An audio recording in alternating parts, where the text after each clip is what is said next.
Hello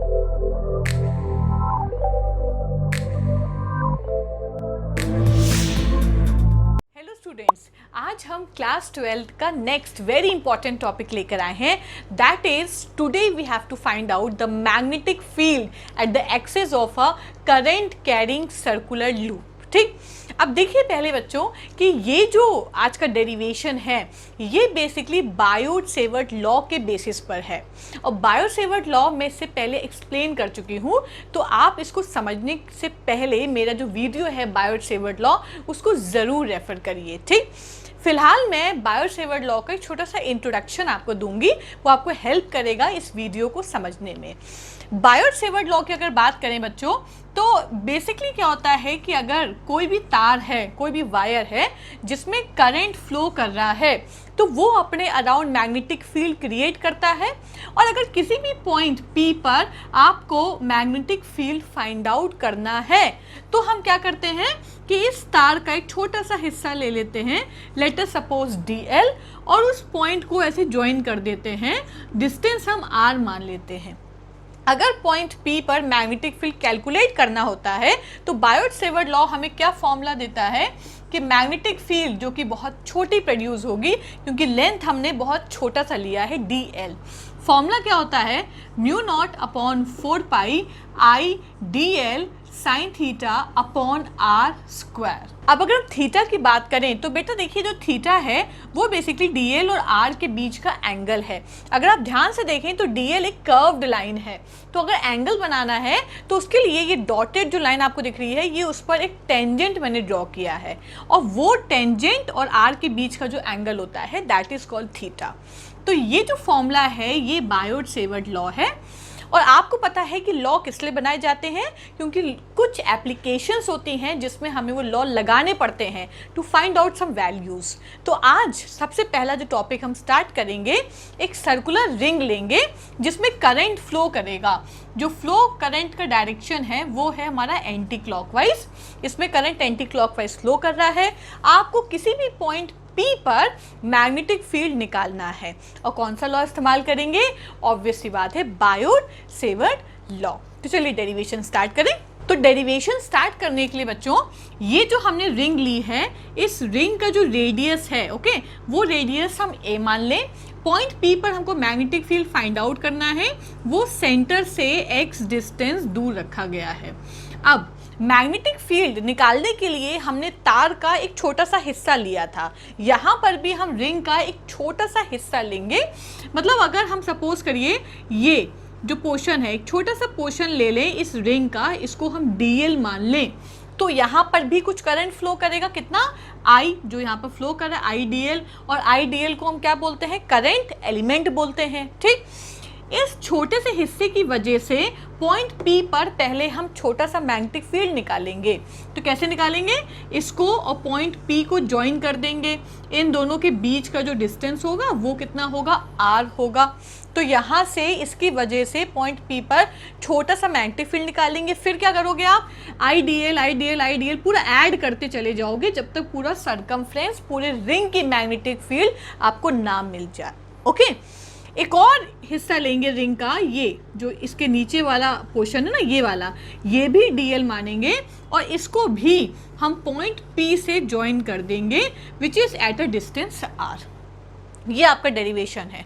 ये तो मैंने डायग्राम बनाया है, अब मैं इसको समझाऊंगी। इस डायग्राम को बेटा समझाने के लिए देखिए हमने क्या किया, ये एक सर्कल लिया हुआ है। ये सर्कल बिल्कुल ऐसा ही सर्कल है जैसा मैंने ब्लैक बोर्ड पे बनाया हुआ है, आपको दिख रहा है। ये करंट का डायरेक्शन है, ये करंट का डायरेक्शन है, इस तरीके से करंट से फ्लो कर रहा है, आपको दिख रहा है। देखिए इसमें भी करंट ऐसे ही फ्लो कर रहा है, लेकिन बेसिकली ये ऐसे रखा नहीं हुआ है।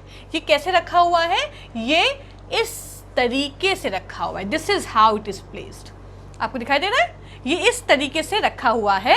और पॉइंट P जो है बच्चों वो उस तरफ है, मतलब पॉइंट P आपका इधर है, यहाँ पर पॉइंट P है जहाँ पर आपको मैग्नेटिक फील्ड निकालना है। ठीक, यहाँ पर इस सर्कुलर कॉइल की वजह से मैग्नेटिक फील्ड आपको कैलकुलेट करना है।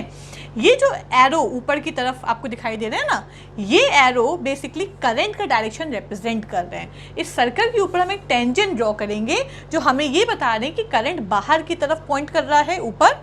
नीचे की तरफ अगर हम टेंजेंट ड्रॉ करेंगे तो ये बता रहा है कि करंट नीचे की तरफ पॉइंट कर रहा है इनटू द प्लेन। तो करंट कैसे फ्लो कर रहा है, इस डायरेक्शन में करंट फ्लो कर रहा है। अगर पॉइंट पी यहाँ पर है तो यहाँ से अगर हम इसको देखेंगे तो करंट का डायरेक्शन मुझे एंटी क्लॉकवाइज ही नजर आएगा। ओके, अब ये डायग्राम और ये डायग्राम बिल्कुल सेम है। इसका जो रेडियस है ए, इसका भी रेडियस ए है। ठीक, यहाँ सेंटर से और पॉइंट पी का जो डिस्टेंस है वो एक्स है। हमने क्या किया, इसका एक छोटा सा हिस्सा ले लिया dl, जैसे यहाँ पर लिया ना dl, और उस dl और पॉइंट P को जोड़ दिया। इस तरीके से हमने इसको जोड़ दिया तो कितना डिस्टेंस हो गया, r हो गया। ऐसे ही एक छोटा सा हिस्सा हमने नीचे भी ले लिया dl और उसको हमने पॉइंट P से जोड़ दिया, r हो गया। तो मेरे ख्याल से अब आपको ये वाला डायग्राम और ये वाला डायग्राम समझ में आया होगा। बुक में 2D फिगर बना है, समझना बहुत मुश्किल है, इसीलिए 3D फिगर की मदद से ही आप इस डेरिवेशन को समझ सकते हैं। ओके, चलिए अब हम देखते हैं कि मैग्नेटिक फील्ड कैसे फाइंड आउट करेंगे। उसके लिए बच्चों हम लगाएंगे right hand palm rule. Okay, कैसे लगाएंगे देखिए, चलिए स्टार्ट करते हैं। राइट हैंड पाम रूल लगाने के लिए आप पॉइंट P वही मानेंगे। बेसिकली हम क्या करेंगे कि हमने एक इस तरीके से देखिए पेन लिया, ठीक। अब डायरेक्शन ध्यान से देखिएगा, हमें इस पॉइंट पर मैग्नेटिक फील्ड का डायरेक्शन निकालना है। कहाँ पर, पॉइंट P पर निकालना है। तो राइट हैंड पाम रूल क्या कहता है कि अंगूठा पॉइंट करना चाहिए करंट के डायरेक्शन में। तो ये मेरा जो अंगूठा है ये पॉइंट कर रहा है करंट के डायरेक्शन, मतलब आपकी तरफ पॉइंट कर रहा है। मेरी जो हथेली का इंक्लिनेशन है वो R के ऊपर होगा। तो R कहाँ है, ऐसे है, तो मेरी हथेली का इंक्लिनेशन बिल्कुल ऐसा होना चाहिए, नीचे की तरफ होना चाहिए, क्योंकि पॉइंट P जो है आपका वो नीचे की तरफ है। ओके, अब आप पेन को देखिए बेटा, हथेली से बाहर निकलता हुआ परपेंडिकुलर मैग्नेटिक फील्ड का डायरेक्शन होता है।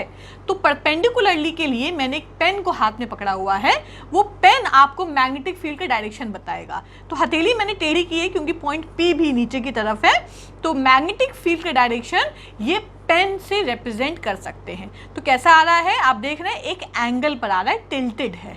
तो इसको अगर हम ड्रॉ करेंगे तो ये डायरेक्शन पॉइंट P पर आपको इस तरीके से मिल रहा है। होपफुली आपको समझ में आया होगा। इसी को इसी को अगर हम इस पर लगाएं तो कैसे लगाओगे बच्चों, यहाँ पर देखिए करंट बाहर की तरफ है, R के ऊपर हथेली रखो और ये वाला मार्कर अगर मैग्नेटिक फील्ड को रिप्रेजेंट कर तो देखिए टेढ़ा आ रहा है ना मार्कर, तो ये भी डायरेक्शन टेढ़ा आपको मिलेगा।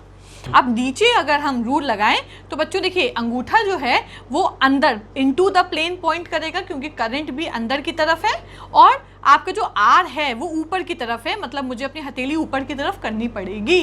क्योंकि R ऊपर की तरफ है। तो जो पेन आपको दिखाई दे रहा है वो मैग्नेटिक फील्ड का डायरेक्शन है, मतलब पॉइंट P पर पेन जो जिस तरीके से पेन बना है वैसे ही मैग्नेटिक फील्ड बनेगी। ओके, यहाँ पर भी लगा लो, इनटू द प्लेन जाएगा, R के ऊपर मैंने हथेली रख दी और पेन आपको क्या शो कर रहा है, मैग्नेटिक फील्ड का डायरेक्शन। तो कैसे बनाओगे मैग्नेटिक फील्ड का डायरेक्शन, ये आपको मैग्नेटिक फील्ड मिलेगी अगर हम DL की बात करें तो। होपफुली आपको ये जो तामझाम हमने किया है इसके थ्रू आपको डायरेक्शन फाइंडिंग में प्रॉब्लम नहीं होगी। ओके, अब ये जो है DB बच्चों, ये जो DB है ये y एक्सिस से एंगल बना रहा है, let us suppose phi. Okay, geometry के अकॉर्डिंग ये एंगल भी फाई होगा। ओके, अब देखिए अगर हम इसको रिजॉल्व करें DB को तो ये हो जाएगा DB cos फाई, ये वाला हो जाएगा DB sin फाई। सेम ऐसे ही अगर हम नीचे DB इसको देखें तो ये एंगल बना रहा है फाई, इसको रिजॉल्व करें तो ये भी हो जाएगा DB cos फाई, और x एक्सिस के अलॉन्ग अगर देखें तो ये हो जाएगा DB sin फाई। डेरिवेशन के लिए बायोट सेवर्ट लॉ स्टार्ट करिए। बायोट सेवर्ट लॉ आपको अभी जस्ट मैंने बताया, μ0/4π IDL sin theta upon r² होता है। वेयर थीटा का मतलब क्या, थोड़ा फिर से समझना पड़ेगा आपको। थीटा का मतलब है angle between R and DL। Okay, अब बताओ DL बच्चों बाहर की तरफ था, ठीक है, मतलब इस तरीके से R का डायरेक्शन क्या है, R नीचे की तरफ था।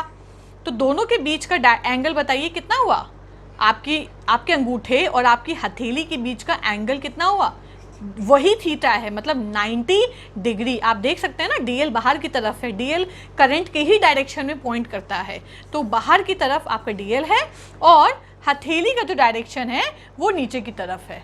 तो आप देख सकते हैं दोनों के बीच का एंगल कितना है, इस तरीके से 90 डिग्री एंगल, तो यही थीटा है। तो यहाँ पर थीटा की वैल्यू आपको मिलेगी 90 डिग्री, साइन 91 होता है, तो डीबी की वैल्यू हो जाएगी mu naught upon 4 pi I D L upon R square, पहला केस। ओके, अब दूसरा देखिए, इसमें क्या चीज़ें हमें एज्यूम करनी पड़ेंगी बेटा। एक्स एक्सिस अगर देखें, एक्स एक्सिस, तो DB sine phi DB sine phi दोनों सेम डायरेक्शन में है, दोनों ऐड हो जाएंगे।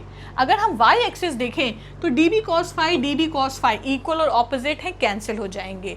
तो अगर हम बात करें सिर्फ अलोंग एक्स एक्सिस, आपको कितना मैग्नेटिक फील्ड मिल रहा है, DB sine phi 2 times of DB sine phi, दोनों ऐड हो जाएंगे। ओके, दोनों कितना मिल जाएगा, 2 times of DB sine phi. अब ये जो 2 वर्ड लगा है वो किस वजह से लगा है, क्योंकि आपने यहाँ पर एक डीएल और एक डीएल, 2 डीएल की वजह से जो मैग्नेटिक फाइंड आउट किया वो 2 डीबी साइन फाई है। अगर 3 डीएल लोगे तो 3 डीबी साइन फाई हो जाएगा, 4 डीएल लोगे तो 4 डीबी साइन फाई हो जाएगा। और अगर पूरा सरकमफ्रेंस कवर करना है तो क्या करोगे, डीएल डीएल डीएल जोड़ते रहोगे जब तक पूरा सरकमफ्रेंस कवर ना हो जाए। और फिजिक्स में एडिशन जहाँ पर भी लगता है वहाँ क्या आ जाता है, इंटीग्रेशन। तो कुल मिलाकर के हमको ये नहीं चाहिए, हमें खाली डीएल से काम नहीं चलाना है, हमें पूरी रिंग का मैग्नेटिक फील्ड फाइंड आउट करना है। तो टोटल मैग्नेटिक फील्ड अगर आपको निकालना है तो बेटा इसका इंटीग्रेशन करना पड़ेगा। इंटीग्रेशन करने की वजह से आपको होल सर्कुलर रिंग का मैग्नेटिक फील्ड मिलेगा। समझ में आया? ओके, अब देखिए आप सबसे पहले साइन फाई की अगर वैल्यू निकालनी है तो इस ट्राइंगल को देखिए, ये जो ट्राइंगल है जिसमें फाई आ रहा है उसको देखिए। यहाँ पर अगर साइन फाई की वैल्यू निकालनी है, फॉर्मूला क्या होता है, परपेंडिकुलर अपॉन हाइपोटेन्यूज। परपेंडिकुलर कितना है a और हाइपोटेन्यूज कितना है r। ये वैल्यू हम सब्स्टिट्यूट कर देते हैं। dB की वैल्यू आप यहाँ ऑलरेडी निकाल चुके हैं, ये वैल्यू उठाकर यहाँ पुट कर दीजिए, तो ये हो जाएगा mu naught upon 4 pi I D L upon R square, और साइन फाई की जगह a अपॉन r हो जाएगा। ठीक, अब देखिए यहाँ पर इंटीग्रेशन किसका करना है, डीएल का इंटीग्रेशन करना है। तो जो चीज़ें हमारी किसी काम की नहीं कांस्टेंट हैं उसको इंटीग्रेशन से बाहर ले लीजिए। तो आपने क्या किया, mu naught I A upon 4 pi R cube बाहर ले लिया, इंटीग्रेशन हमने किया डीएल का। डीएल का मतलब हुआ DL DL DL DL DL DL DL, सारी डीएल जोड़ते जाओ जब तक आपको पूरा सरकमफ्रेंस ना मिल जाए। तो इंटीग्रेशन ऑफ डीएल की जगह क्या हम सरकमफ्रेंस ऑफ द रिंग ले सकते हैं? हाँ, क्यों नहीं ले सकते हैं भाई, छोटा छोटा हिस्सा जोड़ोगे तो पूरी रिंग कंप्लीट हो जाएगी ना। तो इंटीग्रेशन का मतलब है एडिशन। तो इस इंटीग्रेशन डीएल की जगह आप सरकमफ्रेंस ऑफ द रिंग ले सकते हैं, मतलब 2 पाई a, क्योंकि रेडियस कितना है, a है। अब सब्स्टिट्यूट करिए तो आपका फॉर्मूला बनने जा रहा है mu naught I A 4 pi R cube multiplied by 2 pi a circumference. Okay, चलो देखते हैं क्या क्या चीज़ें कैंसिल हो रही हैं। तो टोटल मैग्नेटिक फील्ड जो हमको मिलने वाली है उसका फॉर्मूला है mu naught I A square upon नीचे क्या बचा, 2r क्यूब। अब बच्चों ये जो फॉर्मूला है ये फॉर्मूला हमको x के टर्म्स में चाहिए, तो r की वैल्यू की जगह हम x सब्स्टिट्यूट करेंगे। कैसे करेंगे, फिर से इसी ट्राइंगल में आइए। अगर r की वैल्यू हमको निकालनी है तो r क्या है, हाइपोटेन्यूज, तो इसकी जगह r is equals to under root A square plus X square भी लिख सकते हैं। बस इसी का इस्तेमाल करना है, r की जगह under root A square plus X square लिखना है। अब क्योंकि पावर 3 है तो टोटल पावर कितनी हो जाएगी, 3/2, क्योंकि वहाँ पर ऑलरेडी पावर 1/2 है। तो यहाँ पर फॉर्मूला आपका क्या बनेगा, mu naught I A square upon 2 A square plus X square की power 3/2। This is the complete formula of the magnetic field due to circular ring. अब ये फॉर्मूला जो है बच्चों, ये इंपॉर्टेंट तो है ही है, लेकिन इससे भी एक बड़ा इंपॉर्टेंट फॉर्मूला है जो इसी का एक छोटा सा केस है, और वो केस ये है कि अगर मैग्नेटिक फील्ड निकालने के लिए जो पॉइंट P आपने यहाँ लिया है वो सर्कल के अंदर ले लें तो क्या होगा। मतलब ये रिंग है, ये जो रिंग है आपकी, यहाँ पर पॉइंट P यहाँ लेने की बजाय आप पॉइंट P को सर्कल के अंदर अगर ले लें तो क्या होगा भाई, बताइए क्या चीज़ कम हो जाएगी, आपकी x की वैल्यू गायब हो जाएगी, क्योंकि x ही तो डिस्टेंस है। तो यहाँ ऐसे केस में x को 0 कर देंगे। किस केस में करेंगे, when point P lies at the centre of ring. तो x की वैल्यू बच्चों अगर 0 कर दोगे तो उस कंडीशन में मैग्नेटिक फील्ड की वैल्यू देखो, x को 0 कर दो, 2 और 2a का कैंसिल हो जाएगा, तो यहाँ पर फॉर्मूला क्या बचेगा, mu naught I a square upon 2a cube, ये भी कैंसिल हो जाएगा। So your formula would be mu naught I upon 2a। ये जो फॉर्मूला मैं निकाला है वेरी वेरी इंपॉर्टेंट, हर एग्ज़ाम में, चाहे नीट दो, चाहे जेई दो, चाहे 12वीं का पेपर दो, अगर आपको मैग्नेटिक फील्ड पर कोई क्वेश्चन सर्कल के केस में पूछा गया है तो बेटा ये वाला फॉर्मूला सबसे ज़्यादा इस्तेमाल होता है। अगर आपके नंबर ऑफ टर्न्स बढ़ जाते हैं तो इसी फॉर्मूले को n से मल्टीप्लाई कर देना। n का मतलब क्या होता है, n का मतलब होता है number of turns of the coil. तो this is the formula when the centre of the ring is concern. तो बच्चों ये जो डेरिवेशन है ये बड़ा इंपॉर्टेंट है, थोड़ा सा मुश्किल आपको पड़ेगा। अगर किसी भी टाइप की कोई प्रॉब्लम आए इसके रिगार्डिंग आप कमेंट बॉक्स में ज़रूर मेंशन करिए। मेरे और वीडियोस आने वाले हैं जो मैं नीट प्रिपरेशन और आईटी की प्रिपरेशंस के लिए बनाऊंगी, छोटे छोटे कॉन्सेप्चुअल वीडियोस। तो इसको, चैनल को ज़रूर सब्सक्राइब करिए, आपके लिए बहुत हेल्पफुल रहेगा।